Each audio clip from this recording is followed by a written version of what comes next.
Sebab kalau dalam Quran cerita pasal cari rezeki, semua Tuhan suruh cari dengan tenang, berjalan. Contoh macam surah Al-Mulk, famshu fi manakibiha wa kulu min rizqih.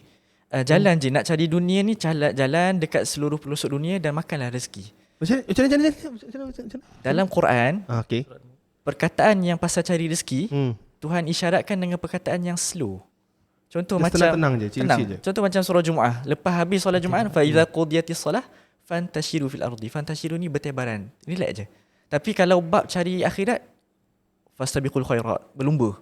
Wasari'u ila maghfirah, berlumba cari keampunan Tuhan. Sebab benda tu tak dijamin. Rezeki Tuhan dah jamin. Tak apa, slow-slow tak apa. Kita usaha insya-Allah dapat. Tapi amalan tak ada jaminan lagi. Kena laju. Itu pun agak satu benda yang wording Quran sangat menarik lah kiranya. First time. Nampak tu. So saya kalau sejujurnya saya ni ialah disebabkan oleh nak mencari rezeki tu kan. Kadang-kadang kita mempercepatkan benda-benda macam tu. Tidaklah kita kata maknanya tak boleh langsung cepat. Kita faham dia tu kan. Tapi maknanya jangan sampai dalam hati kita, kalau aku lambat tak ada rezeki untuk aku. Tak, rezeki dah ada jamin. InsyaAllah kita usaha, Tuhan akan bagi. Tapi yang amalan tak ada jaminan lagi. So itu yang kita kena segerakan. Gitu.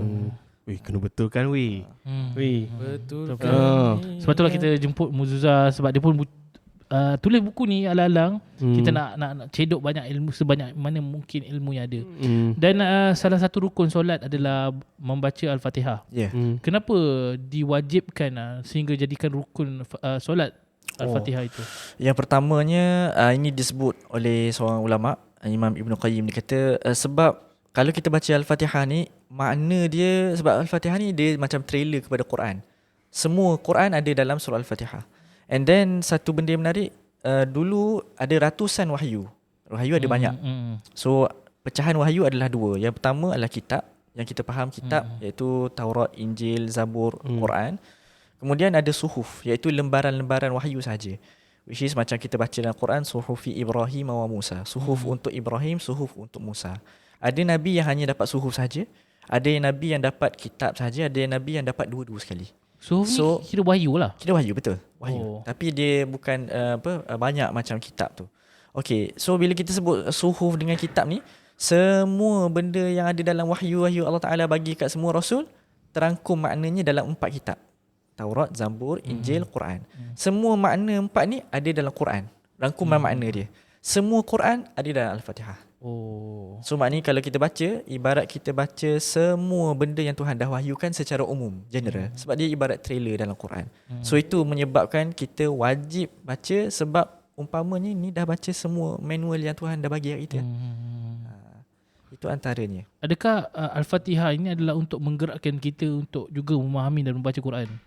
Ya, sudah tentu. Dan juga untuk kita faham bahawa Tuhan dengar segala benda yang kita minta. Sebab ada hadis yang sahih, Nabi sebutkan bahawa bila kita baca Al-Fatihah dalam solat, Tuhan menjawab doa kita. Alhamdulillahirrabbilalamin, segala puji bagi Tuhan sekalian alam. Tuhan jawab terus, hamba aku tengah puji aku. So satu ayat demi satu ayat, akhirnya bila kita baca sampai habis, Tuhan kata okay, ni urusan antara aku dengan hamba aku akan bagi benda yang diminta. Itu hadis yang sahih Nabi sebutkan. Maknanya Al-Fatihah ni bukan saja galakkan kita baca Quran, satu. Yang kedua, nak bagi tahu orang yang solat ni, benda apa yang kau minta sebenarnya Tuhan akan bagi sebenarnya lepas tu. Cuma tunggu waktu. Tapi time sekarang time minta. Nanti Tuhan akan bagi pada waktunya, insya-Allah. Gitu. Tu baru sikit tu Fatihah tu. Selama ni surah yang kita baca, yang kita lazimi kan, kita rasa macam alah baca Al-Fatihah je. Tapi betul lah itu, kita merintih betul lah pada Tuhan bila ya, betul. Ustaz saya kan Al-Fatihah semua saya buat F1 lah. Sejujurnya faham je. Faham. Sebab ni macam tak tahulah, mungkin lah menyebabkan saya rasa macam saya nak benda tu wajib. And then kita betul wajib, and then kita baca lah. And then kita rasa macam orang cakap apa, Tomakninah At least kita ada bunyi tu okey lah kan. Bismillahirrahmanirrahim, Alhamdulillahirabbil Ar-Rahmanirrahim. Tapi sebenarnya kalau kita membuat dengan cara tertib lagi, sebenarnya kita itu poin yang menarik sebenarnya. Sebab solat ni sebenarnya dituntut untuk kita lebih perlahan. Sebab solat ni kata ulama, orang yang solat lebih belajar solat, dia macam orang melukis. Makin lama makin perlahan, makin halus stroke dia. Makin dia perincikan stroke dia. Solat bukan macam orang yang masak, makin pandai makin laju. Tak, dia macam orang melukis. Makin pandai makin teliti, makin slow. Bukan maknanya solat sampai 2 minggu, bukan. Tapi maksudnya satu waktu tu tak terlalu laju. Sebab tu dalam mazhab Imam Syafi'i, lepas kita takbir jangan terus baca doa iftitah, tunggu 1 detik. Dia ada dapat pahala sunat, kita panggil saktah dalam solat. Okey.